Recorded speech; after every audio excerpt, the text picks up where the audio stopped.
Hey solopreneurs, are you feeling overwhelmed by the mountain of tasks on your to-do list? Trust me, I get it. Running a business single-handedly can be exhausting. But what if I told you there is a secret weapon that can transform your workload and boost your productivity? It's true. I'm talking about hiring a virtual assistant. Hey all, Jen Corrigan here, and in today's video, I'll walk through the 10 steps to find, hire, and train the perfect virtual assistant for your business. I've used these steps myself, so I know that they work. And before we dive in, I've also created a free ebook for you, the Quick Start Guide to Hiring and Training a Virtual Assistant, that you can download below to help you start your journey faster. Without further ado, let's get to it. Step 1, identify your needs. First things first, let's figure out what tasks you actually need help with. Spend a week tracking everything you do and identify the tasks that don't require your unique expertise or that you hate doing and someone else could do them better. This could be anything from data entry, calendar management, social media posts, bookkeeping, cold calling, customer correspondence, and so much more. So once you have a clear list, you'll know exactly what kind of virtual assistant you need to look for. Step 2, determine your budget for a virtual assistant. So let's talk money. How much can you actually afford to spend on a virtual assistant? Rates can vary widely, from $5 an hour to $75 an hour or more, depending on their experience, their skills, and their location.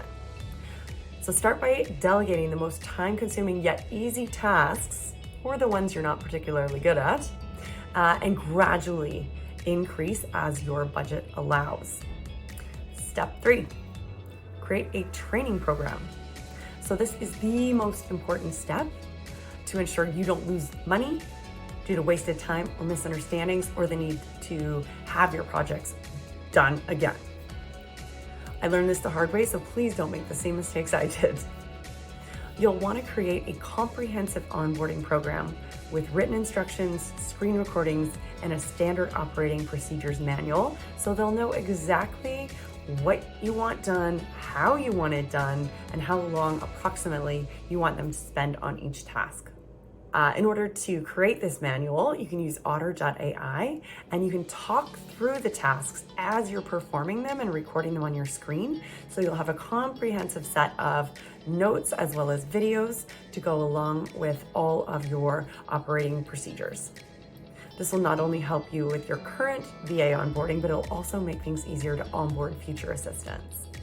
Step number 4, write that job post. So your job post should clearly outline tasks, responsibilities, required skills, and qualifications. Include specific questions to filter out the unqualified candidates and specify the expected working hours. This will save you time by attracting only serious applicants, and you'll be able to weed out the ones that aren't qualified very quickly. Step number 5. Now it's time to search for a virtual assistant. You can look on freelance platforms like Fiverr, Upwork, LinkedIn, Indeed, or you can go through a virtual assistant agency whereby they pre-vet the candidates for you.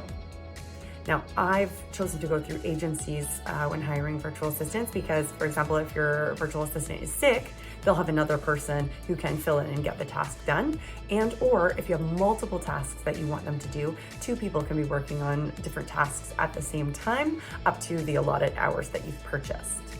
The ones I've worked with require a minimum of 20 hours per week, and you can either choose between 4 hours a day, 8 hours a day, or potentially more if you need more. I would suggest if you do go the agency route that you have a lot of ongoing work for your virtual assistant so that you can fill this 20-hour time minimum. Step 6, conduct interviews. Interviewing the candidates is an absolutely crucial step. You want to know if you get along and that they'll be the right one for you. So you want to prepare targeted questions to assess their skills, their communication abilities, and their fit. Consider conducting small paid projects to evaluate their performance in real-world tasks. For example, create me 3 YouTube thumbnails for my video on, and then that way you can see how they work, if they ask questions, and the quality of product they provide. Step 7, onboarding your virtual assistant. I'm sure you've had frustrating onboarding experiences in the past, so make sure this is as easy for them as it is for you. Establish clear communication channels, provide necessary tools and resources, and define performance metrics and deadlines in advance. This sets the stage for a successful long-term partnership that will benefit the both of you.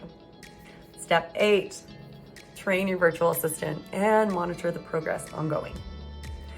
Effective training involves more than just initial instructions. Use visual aids like screen recordings and video tutorials. Schedule regular check-ins to provide feedback and address any issues.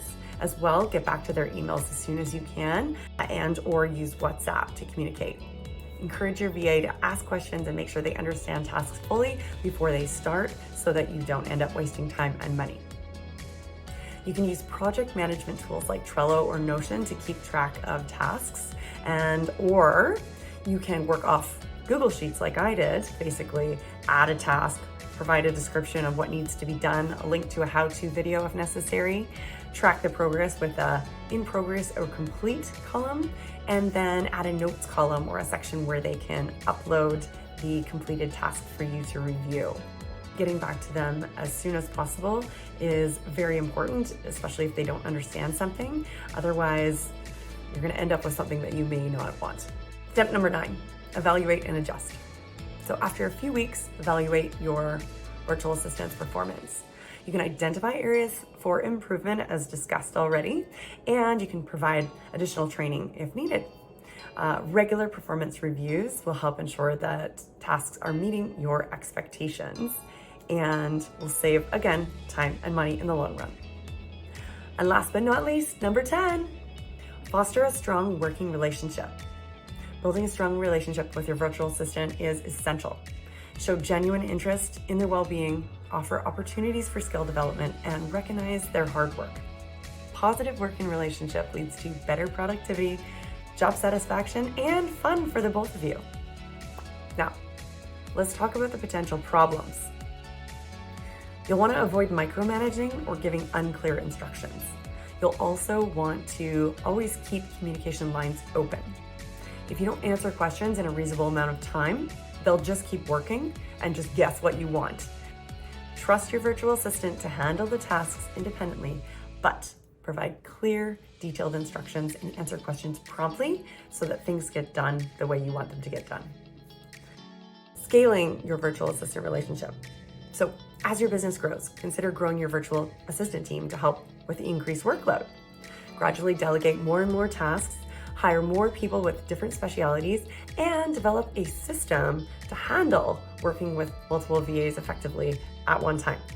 Because your time is the most important asset you have, and therefore it's the whole reason you're delegating tasks in the first place. So there you have it. By following all of these steps above and avoiding the common problems, you'll be on your way to hiring, training, and working with virtual assistants to help bring your business to the next level. Now remember, the keys to success are open communication, well-defined processes, ongoing feedback, and most importantly, mutual respect. Now don't forget to download my ebook below, the Quick Start Guide to Hiring and Training a Virtual Assistant. And if you found this video helpful, please give it a thumbs up and subscribe for more tips and tricks. Thanks so much for watching, and until next time, keep hustling.